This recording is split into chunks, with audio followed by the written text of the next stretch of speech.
আসসালামু আলাইকুম। আমি মোহাম্মদ রাকিব হোসেন, রাকিব স্পেশাল ব্যাচের পক্ষ থেকে সবাইকে অভিনন্দন। আজকের টপিকস হচ্ছে স্কেলার বা ডট গুণন, ভেক্টর বা ক্রস গুণন। কিভাবে স্কেলার বা ডট গুণন আর ভেক্টর বা ক্রস গুণন করতে হয় আজকে আমরা শিখে নেব। চলো শুরু করা যাক।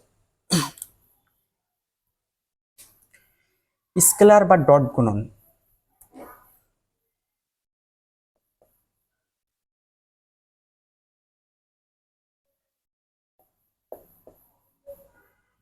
স্কেলার বা ডট,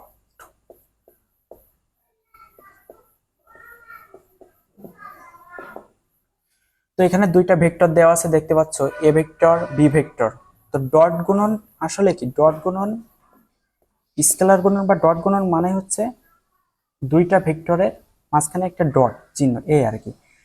তো এখানে দুইটা ভেক্টর আমরা পাশাপাশি বসাবো। এ ভেক্টরের মান 3i minus 4j plus 2k। এই যে এ ভেক্টরের মানটা বসালাম, মাঝখানে একটা ডট আছে, আমরা একটা ডট দিয়ে দিলাম। এবার বি ভেক্টরের মানটা বসাবো, 6i plus 2j minus 3k। তাহলে এ ভেক্টরের মান হচ্ছে 3i minus 4j plus 2k, B ভেক্টরের মান 6i plus 2j minus 3k।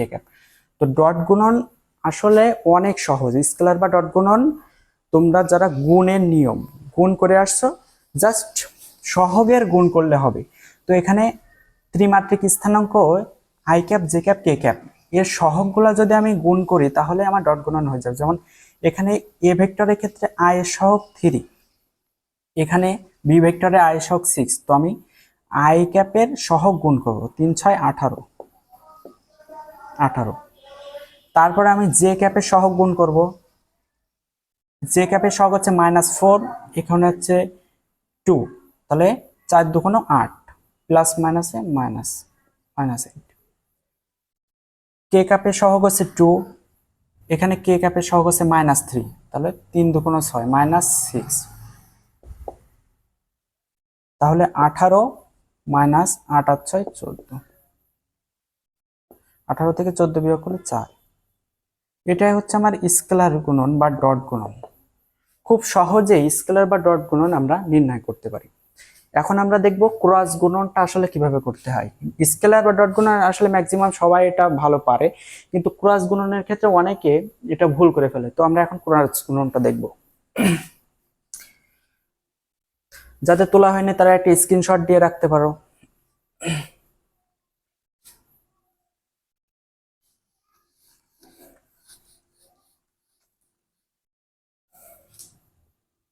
Cross গুণন,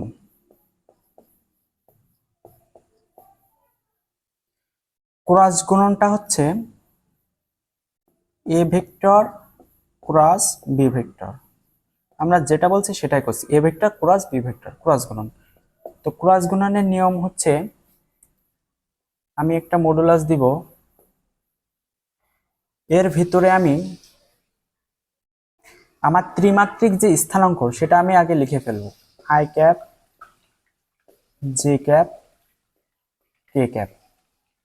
তো আমার ত্রিমাত্রিক স্থানাঙ্ক আমি লিখে ফেললাম i j k। এখন আমি এ ভেক্টরের মান, যেহেতু আমি ফার্স্টে এ লিখছি, এখানে যেটা এখানে ফার্স্টে লিখছি সেখানে এটাই সেখানে বসাইতে হবে দ্বিতীয় লাইনে। আমি এ ভেক্টরের মানটা আমি বসাবো। মানটা কি বসাবো?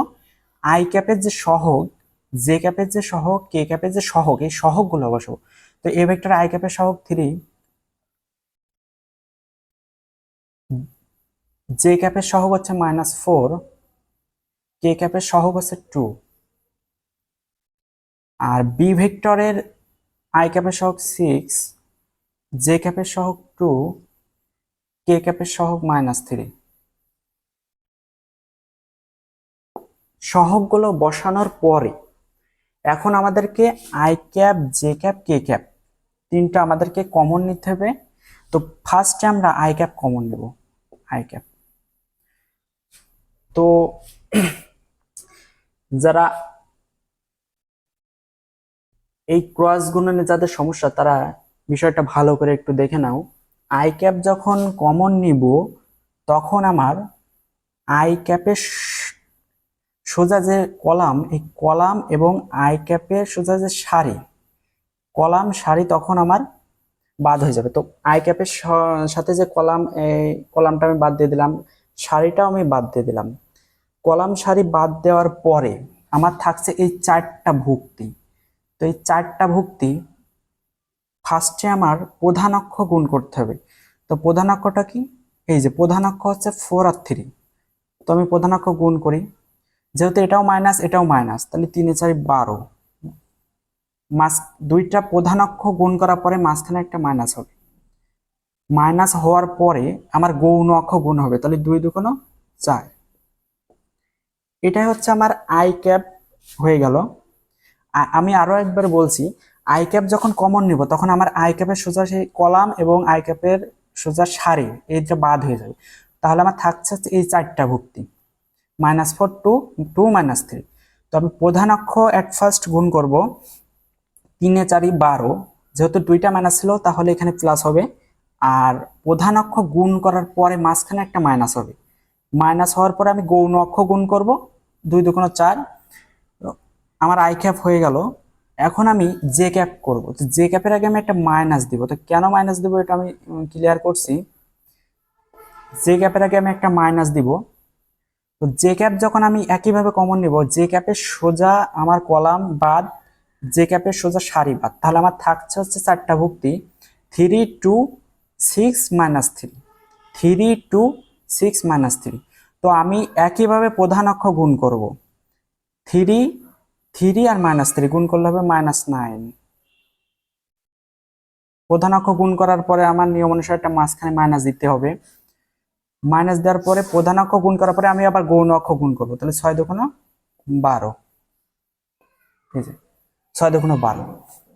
এখন কথা হচ্ছে আমি কেন জে ক্যাপের আগে মাইনাস নিলাম, এটা হচ্ছে তোমাদের প্রশ্ন।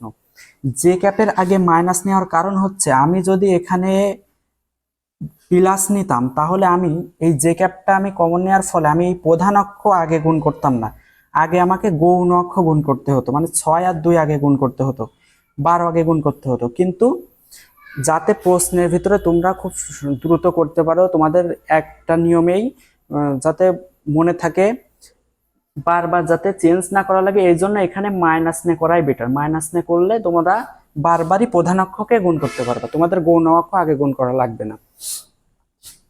তো এইভাবে হচ্ছে জে ক্যাপ শেষ হলে এবার হচ্ছে কে ক্যাপ কমন নিতে হবে। তো কে ক্যাপ আমি যখন এখানে কমন নেব, সেম ভাবে কে ক্যাপ কমন নেওয়াতে কে ক্যাপের কলাম বাদ সারি বাদ এই 4টা ভুক্তি থাকছে, 3 -4 6 2। তো এখানে 3 2 6 মাইনাস 4 ছক 24। কিন্তু এখানে একটা বিষয় দেখতে হবে, 4 ছক 24 এখানে একটা মাইনাস আছে। তো এখানে যেহেতু একটা মাইনাস, এই মাইনাস মাইনাস হয়ে যাবে প্লাস 24। এটা তো 12 থেকে 4 বাদ দিলে 8 থাকে, 8 আই ক্যাপ। এখানে 12 আর 9, তাহলে 12 আর 9 কত হবে? 21। -21 আর এখানে একটা মাইনাস আছে, তো মাইনাস মাইনাস হয়ে যাবে প্লাস 21 জে ক্যাপ।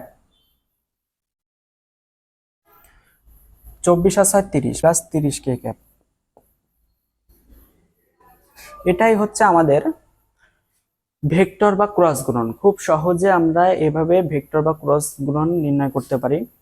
তো এটা আসলে খুবই সহজ একটা টপিক, যা একটু মাইনাস প্লাসটা একটু ভালো করে খেয়াল করলে এটা হচ্ছে খুব সহজে সমাধান করা যায়। আশা করি সবাই বুঝতে পেরেছো। যদি ক্লাসটা ভালো লেগে থাকে আমার ইউটিউব চ্যানেলটা সাবস্ক্রাইব করে দেবে অবশ্যই, লাইক কমেন্ট দিয়ে পাশে থাকবে। ধন্যবাদ সবাইকে।